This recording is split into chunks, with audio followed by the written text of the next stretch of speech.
सुनहरी पंखों वाली मुर्गी रात का अंधेरा पूरे गांव में फैल चुका था। ठंडी हवा हल्के हल्के बह रही थी, लेकिन वफा की आंखों में नींद नहीं थी। उसकी प्यारी मुर्गी, जिसके सुनहरे पंख सूरज की रोशनी में चमकते थे, अचानक गायब हो गई थी। ये कहाँ चली गई? कहीं कोई इसे ले तो नहीं गया? वफा का दिल घबरा रहा था। अम्मी, मेरी मुर्गी कहाँ चली गई? उसने बेचैनी से पूछा।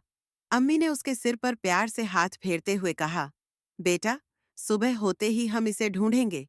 अब सो जाओ। लेकिन वफा को चैन नहीं था। वो खिड़की के पास जाकर बाहर झांकने लगी, शायद कहीं उसकी मुर्गी दिख जाए। सुबह की पहली किरण के साथ ही वफा और उसकी अम्मी मुर्गी की तलाश में निकल पड़ी। वो खेतों में गईं, गांव की गलियों में घूमी और यहाँ तक कि नदी के किनारे भी देखा, लेकिन मुर्गी कहीं नहीं थी। अचानक पुराने पीपल के पेड़ के पास वफा को कुछ सुनहरा सा चमकता दिखा। उसकी आंखें चमक उठीं। अम्मी, देखो, मेरी मुर्गी! वफा ने खुशी से चिल्लाते हुए पेड़ की ओर इशारा किया। अम्मी और वफा धीरे धीरे उसके पास पहुंची और वहां का नजारा देखकर दंग रह गईं।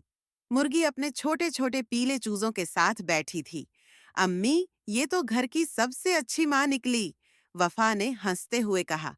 अम्मी मुस्कुराईं और बोलीं, हाँ बेटा, माँ की ममता सबसे बड़ी होती है, चाहे वो इंसान हो या कोई जानवर। वफा ने अपनी मुर्गी को गोद में उठाया और प्यार से सहला दिया।